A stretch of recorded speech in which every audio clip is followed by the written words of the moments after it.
Let's go to Western Virginia. Timothy, welcome to the Line of Fire. Hi. Thank you for giving me the opportunity, Dr. Brown, to express a concern that I have. I just been reading up not too long ago. I haven't seen it to see you had an interview with Benny Hinn, if I'm not mistaken. Since we're in the line of talking about potential false doctrine, and right away people can recognize who Benny Hinn is and and the doctrine that he seems to be portraying. I'm just wondering. I haven't seen the interview or anything. I don't even know what it was. It was a dialogue or something. My question is, what is your stance on that? Because that kind of alerted me once I saw that you were in direct contact with him.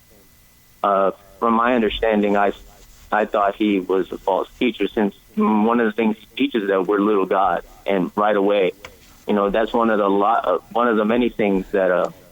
Just out of curiosity. By the way, I fully welcome your call, and I'm very happy to interact with you on it. But the Little God's teaching, which I actually played on my radio a couple years ago against him, he renounced that over 20 years ago. I'm not sure if you're aware of that, but a lot of the most extreme teachings, Hank Hanegraaff got involved with him over 20 years ago. Of course, Hank would still differ with Benny Hinn, but he renounced some of the false teaching over 20 years ago and never brought it up since. I asked some of his critics, just bringing it up more recently. Nonetheless, plenty of people have big problems with Benny Hinn. His fundraising, they would say his lifestyle, they would say other aspects of his doctrine. So here's what happened.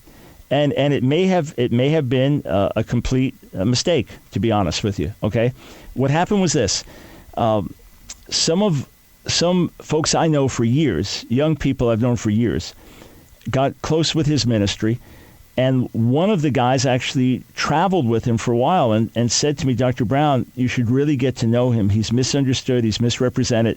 He really does preach a message about Jesus. He lives a holy life. You should get to know him. I think if you sat down over a cup of coffee, I don't drink coffee, but sat down over a cup of coffee, you'd both benefit from it, So that meant a lot that it came from that person. Now, on the other hand, he is, in terms of many Christians look on media, the preeminent, most famous false prophet, false teacher in the world today. I mean, that's how a lot of them look at him. So, you got kind of both extremes. So what happened was I got an invitation to be on his TV show to talk about Jesus in the Old Testament, messianic prophecy, things like that, as well as to discuss the issue of hyper grace. And I know that Joseph Prince, who I welcome as a brother, but deeply differ with some of his teaching, that he's really big on TBN, and Benny Hinn is really big on TBN. So I thought, well, I could kill two birds with one stone. I could get to meet Benny Hinn personally and spend time with him. I could really see where he's coming from, and I could speak to his audience, and I could raise my concerns about hyper grace.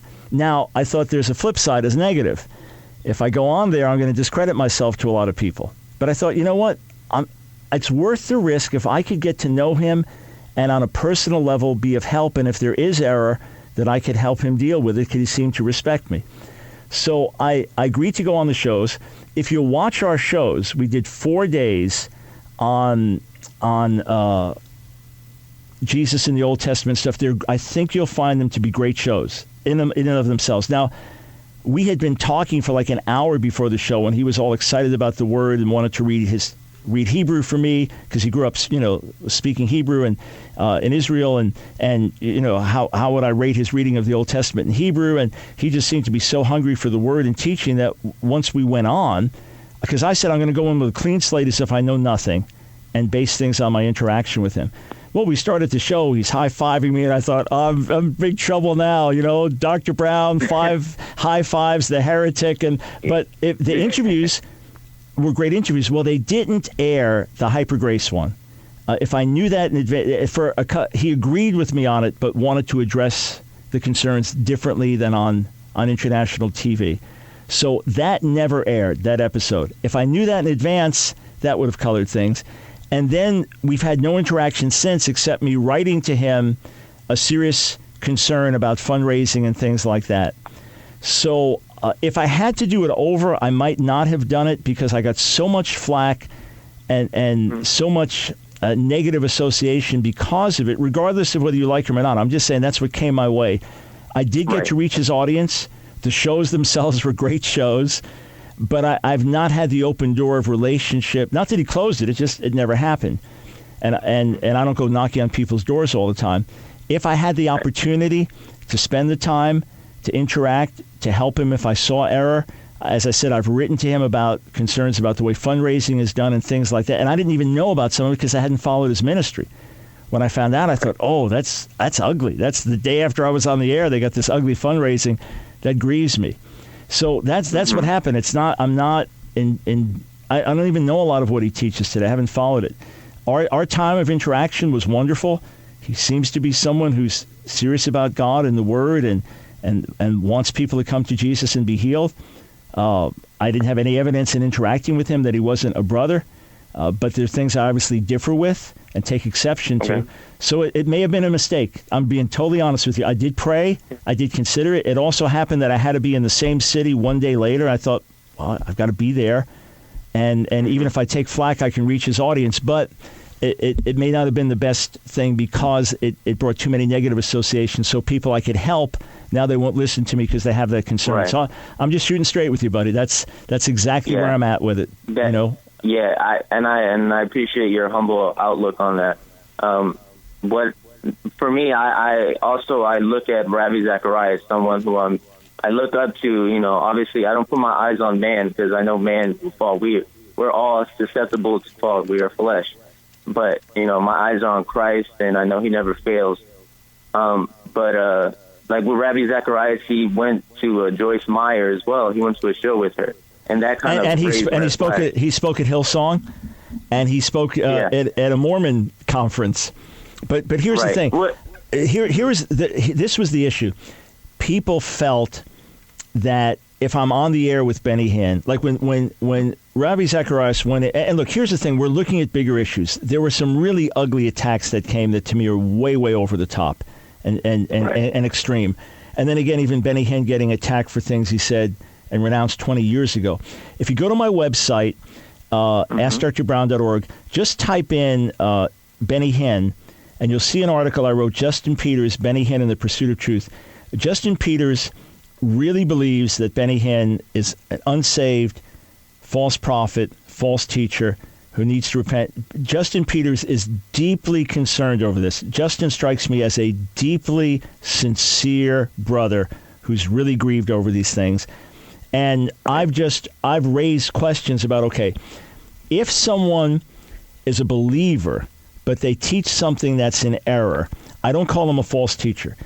If they claim to be a prophet and they're a brother, but they say something that doesn't come to pass, I don't call them a false prophet. A false prophet or false teacher for me is hellbound.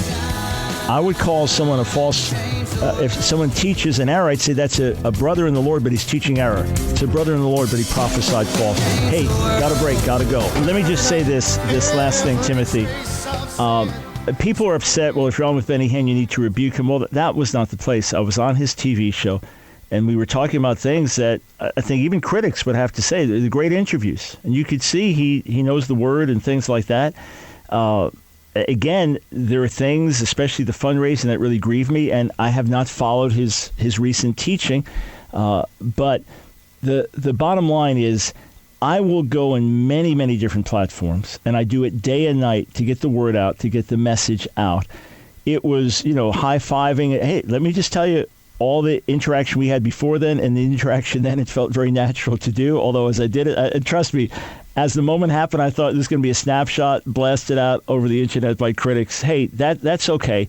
We're all doing the best we can. I would rather reach out to more people and interact with as many as I can, to reach as many as I can, and be misunderstood and say, hey, look at me, look at what I teach, look at what I preach. That's who I am.